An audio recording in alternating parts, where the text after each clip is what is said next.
Ontem, como dissemos aqui, militares da reserva divulgaram uma carta na qual afirmam que o Supremo Tribunal Federal impôs ao Brasil um regime de exceção e que está ferindo as bases democráticas do país ao usurpar as atribuições do Poder Executivo e do Legislativo. Hoje, militares da Ativa também organizaram uma manifestação na qual citam, eu vou abrir aspas, uma instabilidade política e social no Brasil, fecho aspas. E ainda, relacionado ao tema, há pouco o Exército divulgou uma nota sobre um comentário de Paulo Figueiredo no programa de ontem. No texto, os militares reforçam que são apartidários em sua conduta. Paulo Figueiredo, suas falas e informações que foram compartilhados no programa de ontem, parece que repercutiram, hein? Parece que eles sentiram. Foram bem rápidos, né, para me responder. Eu agradeço a deferência, é recíproca. Também tenho bastante deferência pelos senhores. Só acho que não foram muito rápidos para responder da mesma forma quando o Alexandre de Moraes ignorou o relatório das Forças Armadas sobre as eleições. Faltou esse prazo aí de poucas horas para resposta. Não veio, né? Até agora não veio. Os senhores também não estão sendo muito rápidos em responder às centenas de milhares de brasileiros que estão nas portas dos seus quartéis há 29 dias, debaixo de frio, debaixo de chuva. Por que eu mereço uma resposta mais rápida do que eles? Porque eu desnudei o que acontece por trás das cortinas? Será que o corporativismo é mais forte do que o amor ao povo? Eu acho bonitinha a lealdade de vocês aos seus colegas. Não deixa de ser valorosa, claro. Tem um quê de politicagem desprezível também, interna de vocês, que é o objeto dessa discussão, mas tem um aspecto de lealdade aos companheiros de farda que eu acho bonito. Eu aprendi esse valor dentro de casa.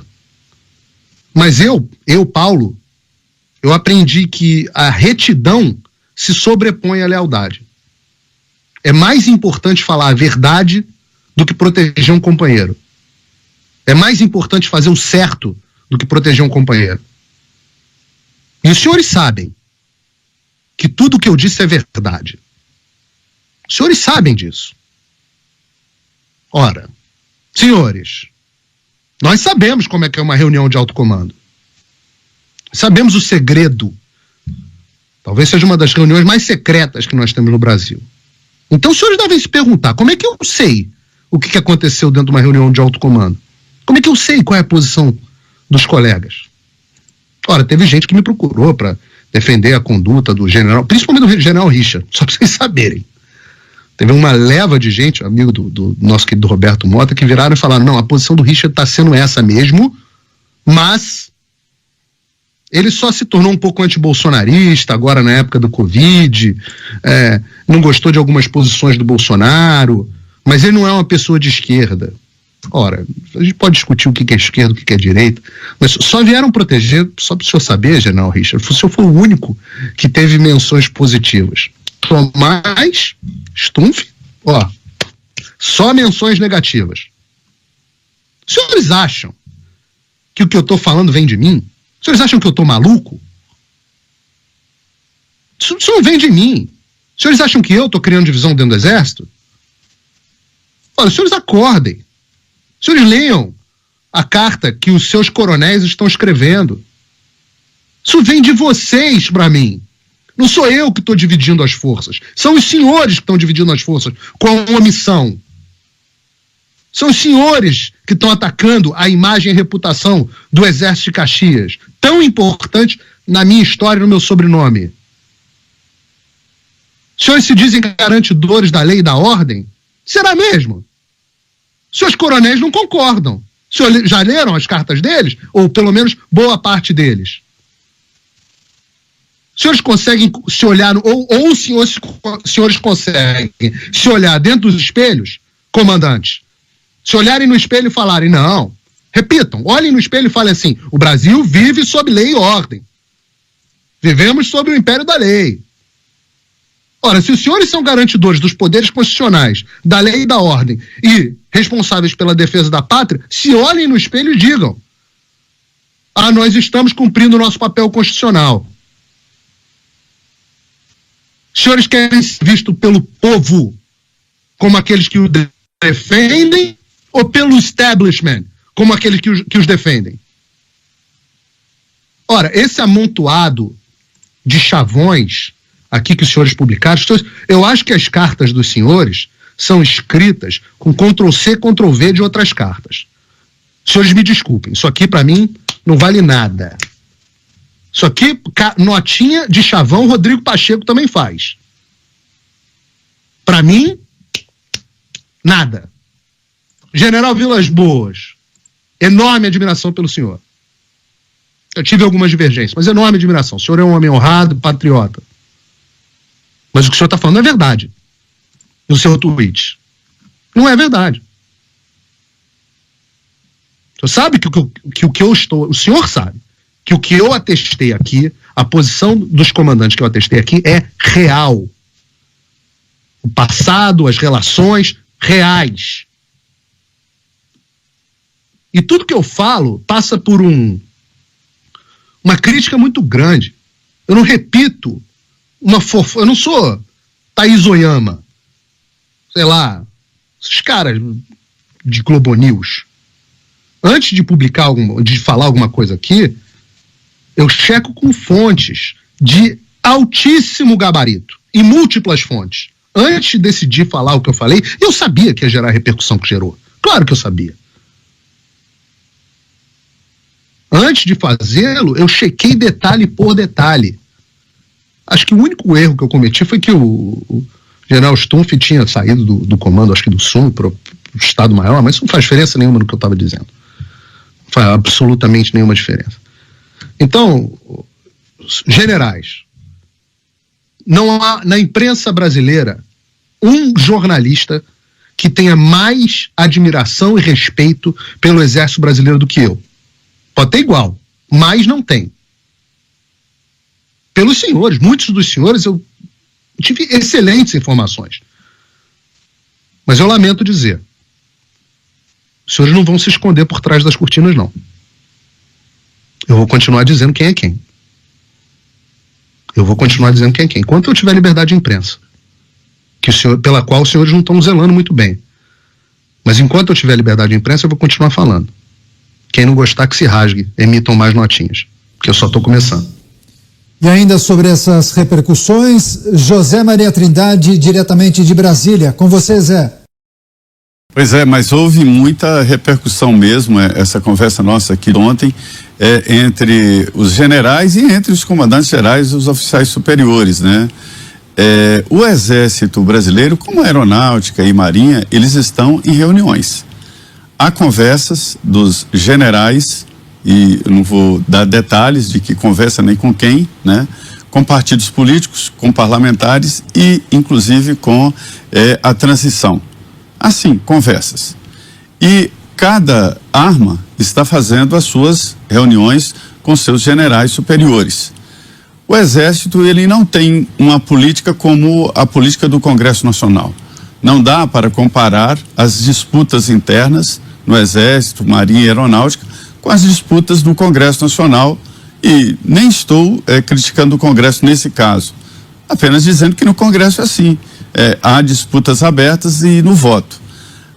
Na área militar, pela forma de gestão e administração, todos têm o mesmo sentido, porque a promoção vem por antiguidade. Ninguém passa na frente de ninguém porque é amiguinho do presidente ou amiguinho de outro. Mas é que o momento é muito sensível. Reuniões assim, existem divergências? Sim, existem, natural. Só que, aberta a porta, concluída a reunião, todos marcham no mesmo sentido. Esta é a tradição da caserna, essa é a tradição da vida militar. Sobre esses generais, eu não vou entrar no mérito aqui, quem falou o quê, qual foi a defesa. Eu entro no mérito de que a defesa da reunião dos generais foi uníssona.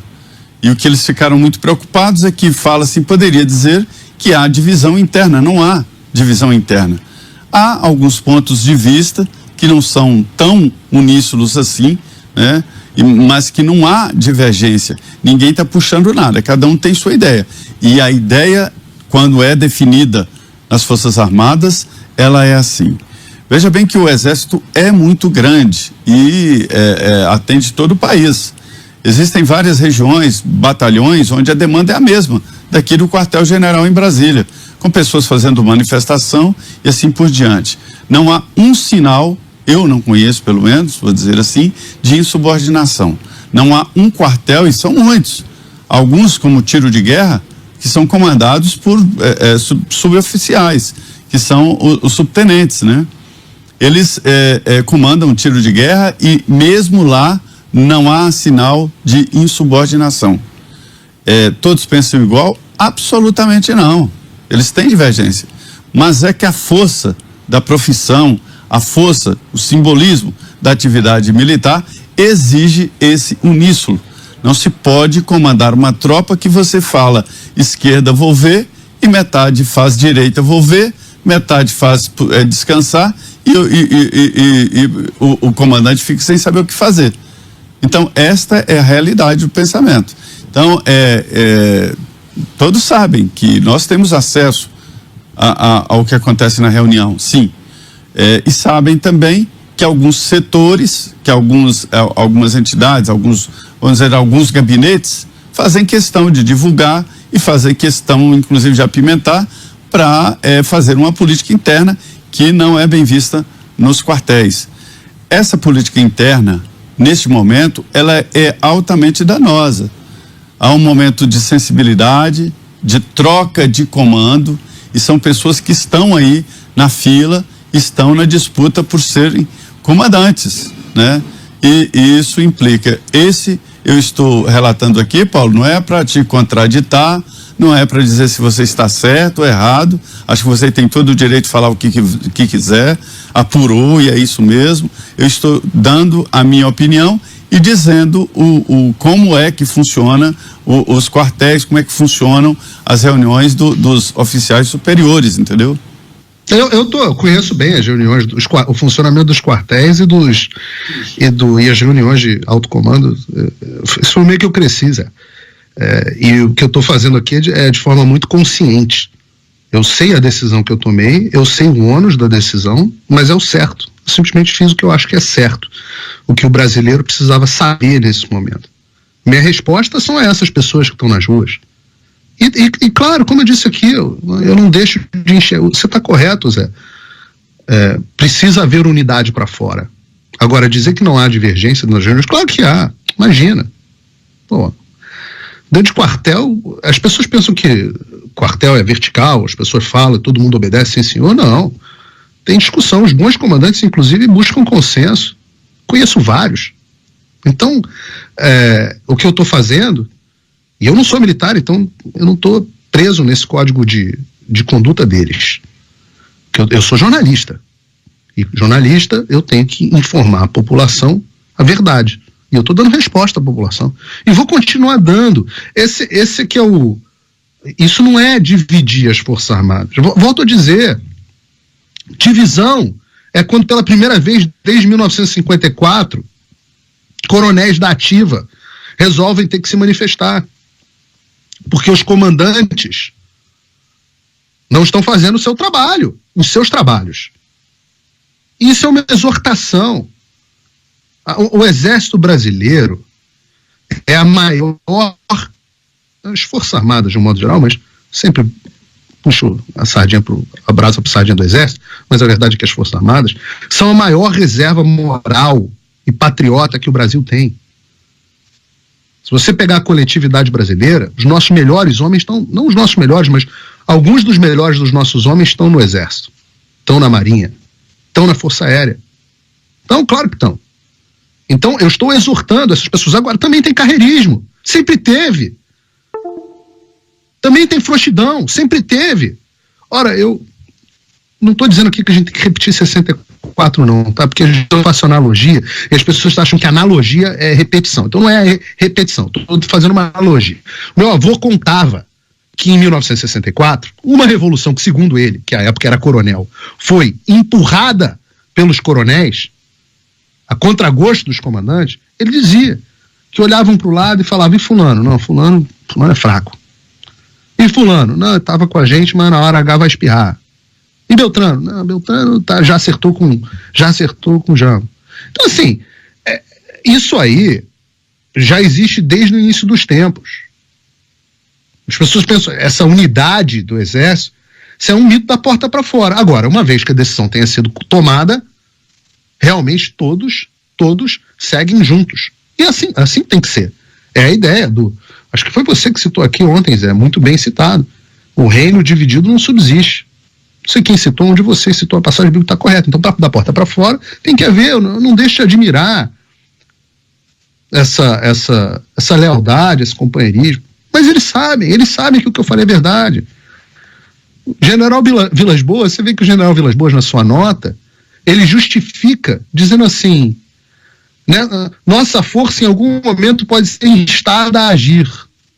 Quando que vocês vão agir, queridos? Vamos, portanto, assegurar a tranquilidade necessária para tomar as decisões por parte de nossos chefes. O que é? Quando que a instância de vocês será instada a agir? Por quem? Isso que o povo está fazendo não é instando os senhores a agir, não? E, de novo, não estou falando de dar golpe aqui. Falei isso várias vezes. Estou falando de reestabelecimento da lei e da ordem, prerrogativa constitucional de vocês.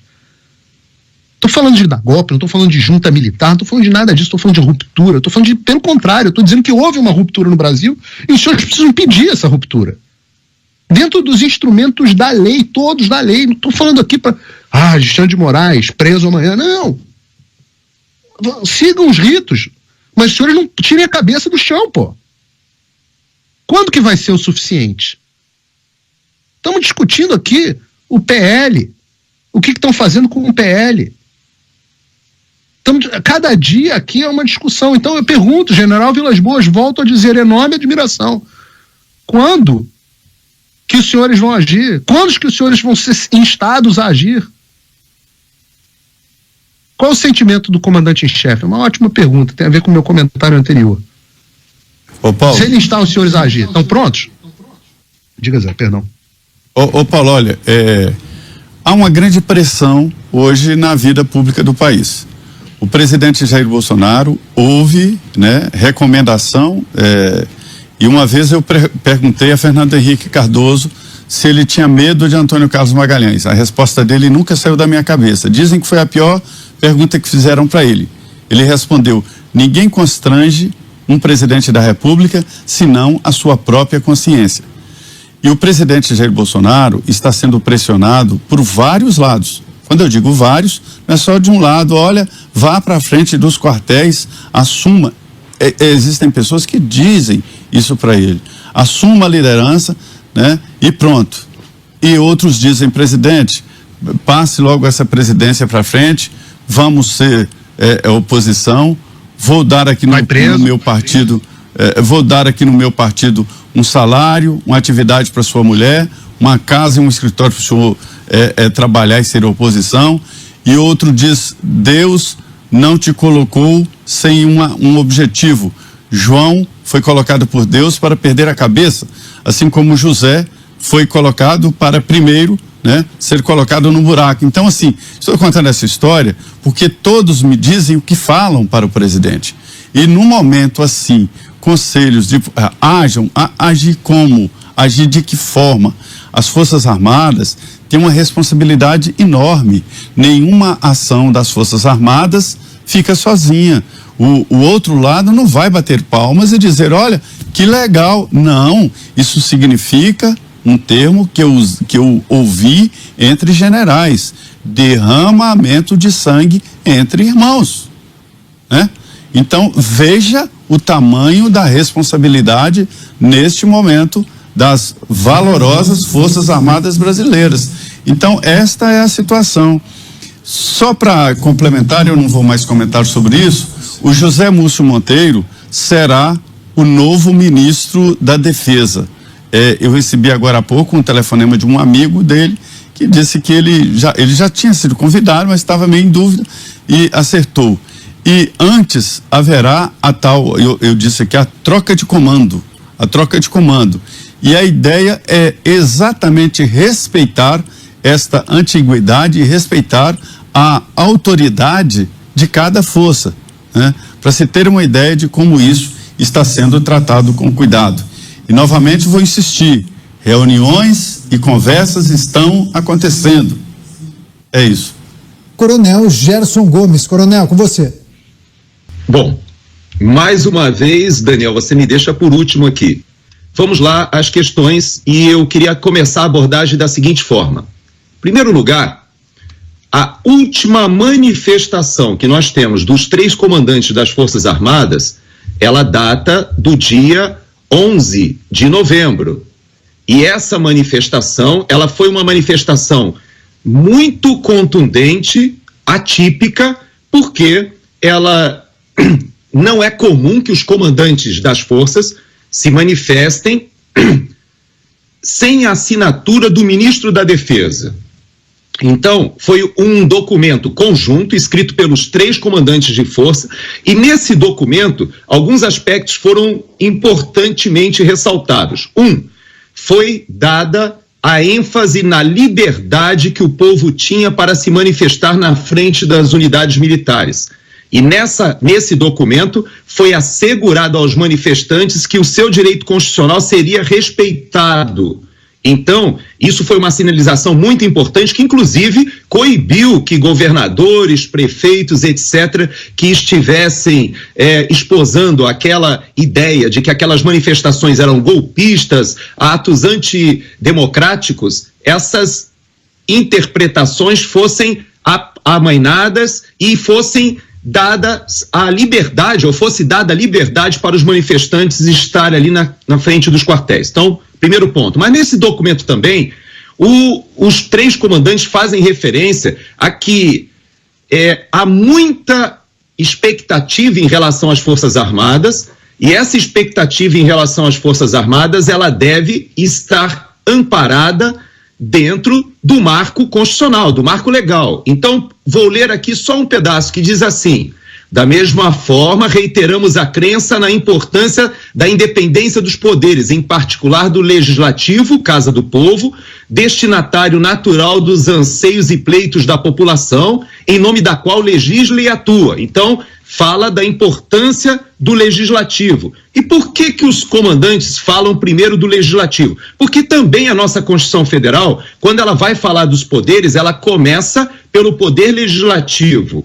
O segundo poder que ela cita é justamente o Poder Executivo, porque, veja bem, quando essa carta dos comandantes, ela evoca aos poderes, ou remete aos poderes da República, é interessante que eles dizem o seguinte, preste atenção, que eu vou ler exatamente o que está escrito: destinatário dos anseios da população, em nome da qual legisla e atua, falando do Congresso, sempre na busca de corrigir possíveis arbitrariedades ou descaminhos autocráticos que possam colocar em risco o bem maior da nossa sociedade, qual seja a sua liberdade. E é interessante que nessa carta também diz assim: cabe às autoridades da República, instituídas pelo povo, o exercício do poder que dele emana. Então, há uma mensagem muito clara dos 3 comandantes de que sim, eles reconhecem o momento grave, que há uma crise institucional e, no entanto, eles terminam essa carta dizendo da importância que eles tinham de que, eu vou ler textualmente, o foco continuará a ser mantido no incansável cumprimento das nobres missões dos soldados brasileiros. E assim temos o primado pela legalidade, legitimidade e estabilidade, transmitindo a nossos subordinados serenidade, confiança na cadeia de comando, coesão e patriotismo. Por que eu fiz essa introdução para falar com o Paulo agora? Porque, Paulo, não há uma visão de corporativismo na resposta que foi feita a você. Não, pelo contrário, essa resposta, ela foi muito mais para o campo interno do que talvez até a você particularmente. Porque o que acontece, que talvez para o nosso público poder entender melhor, é que a cadeia de comando é algo importantíssimo nas Forças Armadas, porque elas lidam com a guerra, elas lidam com situações em que todos os sistemas operacionais, seja de apoio de fogo, seja de mobilidade, sejam aqueles que estão no ataque, sejam aqueles que estão no apoio logístico, tudo isso tem que funcionar, cada um entendendo e confiando que quem está acima dando as ordens sabe o que está fazendo. Nós costumamos nas Forças Armadas a dizer o seguinte, que cada um dos militares tem o seu ponto de observação, o seu PO.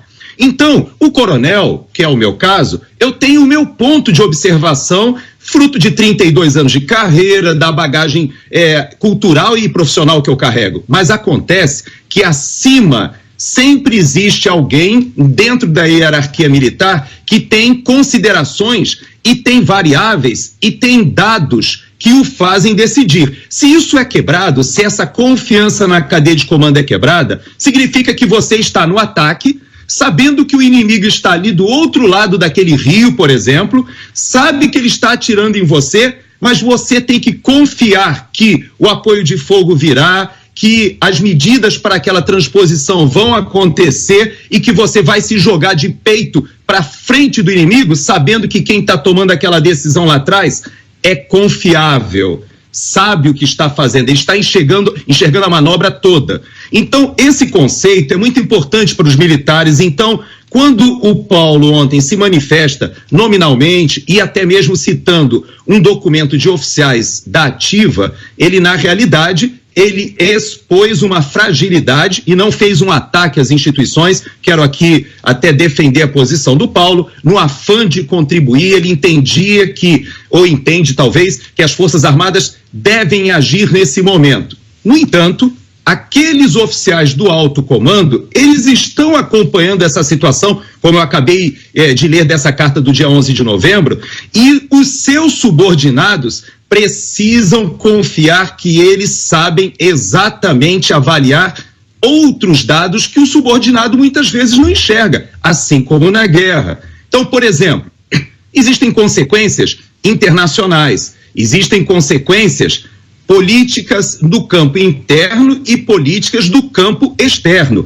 Existem consequências que só podem ser avaliadas por aquele que é o comandante supremo das Forças Armadas, que é o presidente da República.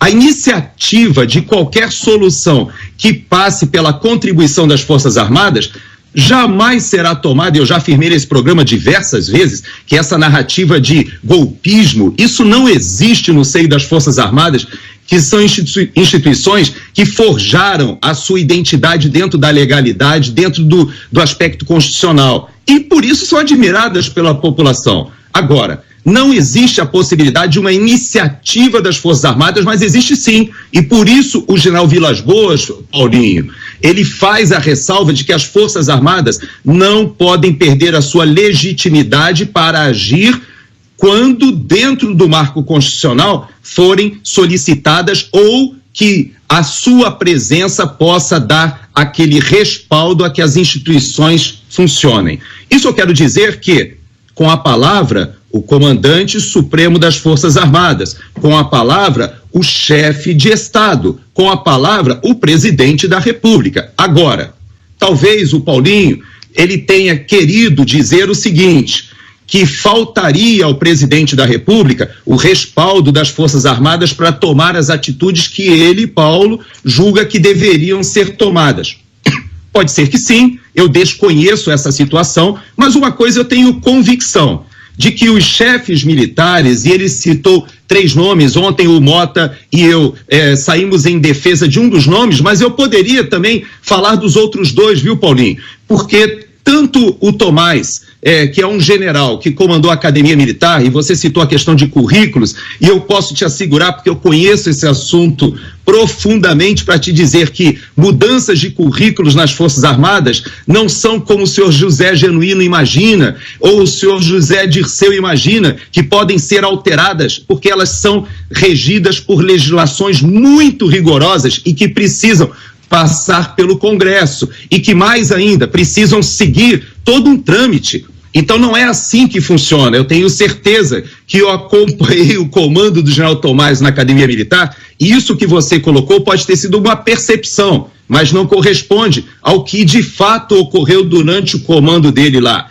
Mais ainda, você citou o general Stumpf, que também é meu contemporâneo de academia. Ele trabalhou diretamente com o general no GSI, que tem sido o braço direito do presidente, que é o general Heleno. Ele também tem uma visão de toda a situação que está acontecendo. Agora, eu faço a ressalva de que você tem razão, dentro da sua missão jornalística, de compartilhar o que você observou, o que você captou das suas fontes. E eu posso compartilhar e dizer o seguinte: no Estado-Maior, os oficiais do Estado-Maior trabalham da seguinte forma: eles assessoram, debatem, mas quando o comandante decide, todos seguem abraçados à linha de ação vencedora. Então é isso que eles tentam, de uma forma bastante direta e rápida, como você mencionou, responder para o público interno e responder também para o público externo aquilo que aconteceu no programa de ontem. A gente precisa fechar esse assunto, mas como o Coronel Gerson mencionou Paulo Figueiredo, Paulo,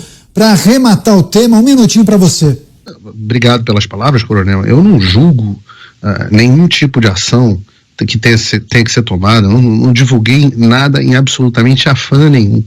Só que acontece que você chega num determinado momento, ou não, da vida, em que você acredita que você vai falar a verdade e você acredita que o melhor acontecerá, as consequências corretas acontecerão.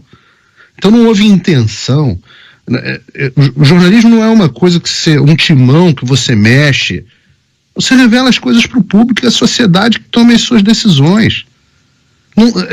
Eu acho que existe um vício jornalístico de achar que a gente pode manipular os fatos ou as coisas para uma direção ou para outra. Absolutamente nada disso. A questão da deslegitimação do comando, volto a dizer, Coronel, lamento, entendo que o senhor gosta muito desses generais que eu citei, mas foram os próprios companheiros deles, múltiplos, que citaram as coisas que eu citei aqui no ar. Volto a dizer, temos uma carta que está hoje com, 1.000 assinaturas circulando na internet, parece que vão depurar para tirar os civis que entraram lá, enfim, múltiplas assinaturas de oficiais da ativa que estão revoltados. Então não sou eu que estou causando isso, não. Sou eu que estou, eu não causo divisão nenhuma. A divisão está acontecendo por inação dos comandantes. E achar que todos os comandantes que estão lá, todos os generais, diante dos fatos que eu expus, estão tomando suas decisões sem pensar nas suas carreiras? Ora, nem em 64 isso aconteceu, nem aqueles homens só pensavam em si, alguns não pensavam, e eu citei aqui a experiência do meu avô. Então agradeço muito a contribuição de todos vocês, mas volto a dizer, eu vou falar apenas a verdade e o público vai decidir o que é o certo de fazer ou não.